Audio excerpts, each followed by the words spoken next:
Good evening, intuitives. Double shift yesterday, didn't get around to making a video. I got a long few days ahead of me yet, and I'm breaking from my normal videos this time because I'm going to ask some questions on this video that hopefully it's things I've wondered about for a few years that I've been curious about to see if I can get an answer. I guess this is a political video. So, considering my second largest group of viewers are from the UK, perhaps you and anyone else who stumbles across this video can answer these questions if you have nothing better to do than answer the questions of some nobody ex-firefighter guy on YouTube who runs a small channel. But, for those of you that do watch my channel, and if you don't, please do, and like and subscribe if you wouldn't mind, it's free. Very briefly, I faced bullying and hazing and retaliation while I was a professional firefighter. It's my dream job. And those involved were essentially protected for the most part because they are members of the Good Old Boys Club or Old Boys Club, depending on where you live. It's the same thing. And I have been against that notion of old boys clubs and different set of rules for them and the gravy train and all that they get just for being them since I was a teenager and spoke out. I've been speaking out against it ever since then, from Pennsylvania. The Pennsylvania State Legislature is an old boys club and proud of it, the way it's supposed to be. And they believe in, positions being inherited through father to son, even though that's not how our system's supposed to work. That's just a brief segue into the questions I'm about to ask. Oh, I should probably mention, I've had this fascination with living in London since the 90s, particularly because back then I wanted to be an archaeologist based out of the British Museum. But I'm also a history nerd and, a fan of progressive cities. And that's enough there. Oh, and the London Bureau of Fire is outside of the IFF, which I am essentially blacklisted from for speaking out against good old boy members of that. Anyway, to my point, because I don't want to go off on a sidebar too much. I do that in every video, though, by the way. But watch them anyway, just because. Not because the information I have, I hate just because the information I have may enlighten you to a certain situation and help you, or perhaps make you able to give advice to somebody, sadly, that may be in one of the situations I was in that I speak about in my videos. And, if you like dry, dark, sarcastic humor, maybe then watch them anyway. But to my point, which I'll try to stick to, in the United Kingdom, you have the House of Commons and the House of Lords. And while there are many things, as an American, I admire the UK for, like the NHS.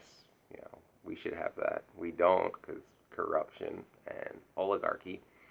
And I do like the parliamentary system. It does seem to have its benefits, particularly that, referendum thing, like direct democracy. We would never let that happen here. In fact, in the United States, we function as an oligarchy where the top 1% almost always get what they want and the rest of us never get what we want no matter what it polls at, because the Supreme Court said money equals speech, and essentially bribing a politician is not even the appearance of bribing anymore.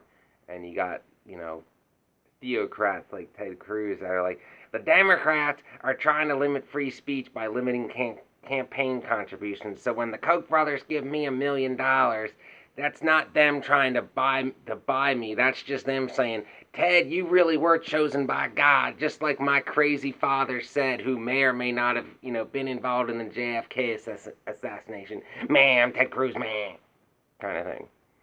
So, my question that I took so long to get to is in the United Kingdom, in the House of Lords, which is the granddaddy of all old boys clubs, why, oh why is hereditary peerage still a thing? And for Brits who stumble across this, what do you think about that? Does that piss you off?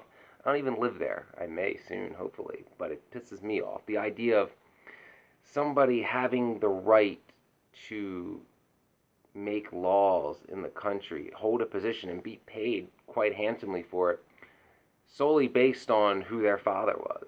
It doesn't matter their experience, their education, their intelligence, nothing. Just my daddy did it, and I write my little two sentence essay, and I want to serve. Put me in because I'm in the club. Some of them even write limericks. It's a joke. It's a joke to be a hereditary peer in the House of Lords. What they actually have to do, write a little thing.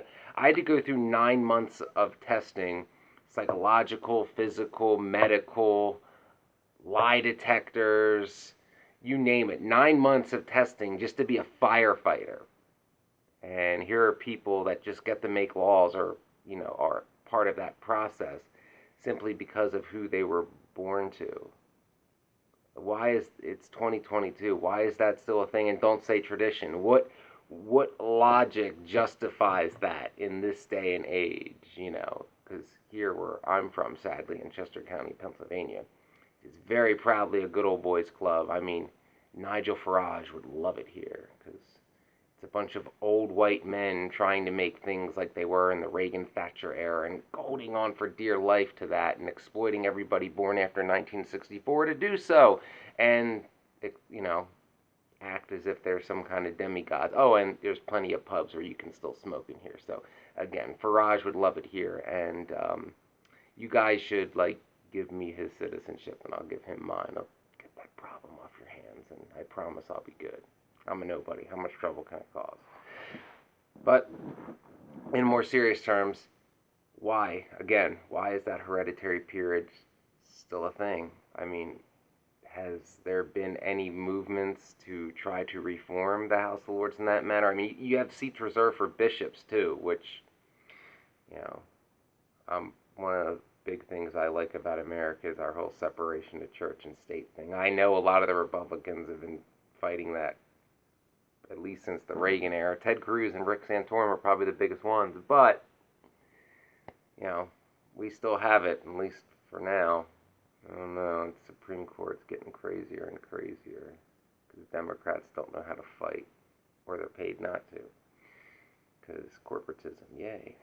But hereditary peerage makes no sense. Please enlighten me. Please. Are you okay with that? Are you not? Do the bishops having a seat bother you? Should there at least be some reform to where, these hereditary peers are the potential pool that can be elected by the people to serve maybe 5 years or something, as opposed to just having to write their little 2-sentence essay saying, I am in the club and I would like to serve, and okay, here's a salary and a seat. Instead, couldn't you at least, for those that like tradition, I don't know how many of you are that into tradition. Even as a history nerd, I hate tradition. And, when it's tradition for tradition's sake, and or it exploits people. But, at least the idea of maybe, okay, they're the pool that can be elected by the people to serve a specific amount of time. The people actually get a say of okay, this old boy, not that old boy. Because maybe some are actually not completely out of touch. I don't know. I don't know anybody in the House of Lords. We don't talk. I'm not wealthy. Anyway, that question, was something that was on my mind. And on the same vein, because I am a political wonk, getting to probably the most heavily talked about thing in modern British history. Oh yeah, I'm going there. The referendum. So, I'm not going to get into good or bad, but what I do want to do, since I hate old boys clubs, is ask this question, if possible. For those of you that wanted to remain in the EU, what is your opinion, not on the European Union itself, but the European Commission, and how much power the European Commission has? And would you prefer a system where the European Commission was dissolved and, all of the power of the EU rest in the hands of the elected MEPs, which, to me, that would be the ideal system. You have an EU, but you don't have a, European Commission of unelected old boys, which that's essentially what they are, and they're unaccountable, unaccountability is never a good thing. Sovereign immunity laws are a bad thing too. I learned that the hard way suing my former fire company. So thanks for that, UK. As awesome as you are, you imported that idea of sovereign immunity to this country, and well, I don't like it. I have my reasons.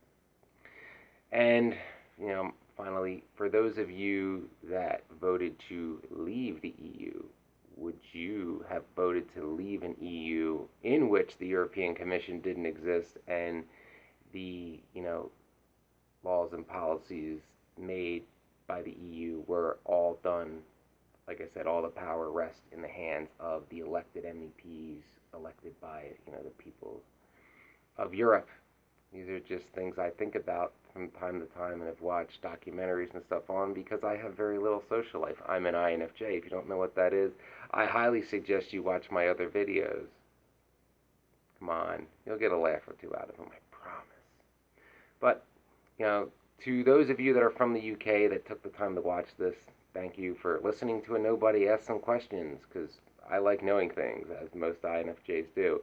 And specifically to my subscribers in the UK, thank you for at least talking about this video. These are some, things that I can't seem to find the answers of on my own, and I would like the opinions of the people they actually affect. So, thank you for taking the time. As I said, I am not a fan of any type of old boys club. I think the era of the old boys club should have ended long ago, and I feel that most people agree with me, aside from white male baby boomers, who many of them owe everything they have to the old boys system, which they benefited from greatly. So, again, thank you for listening to me.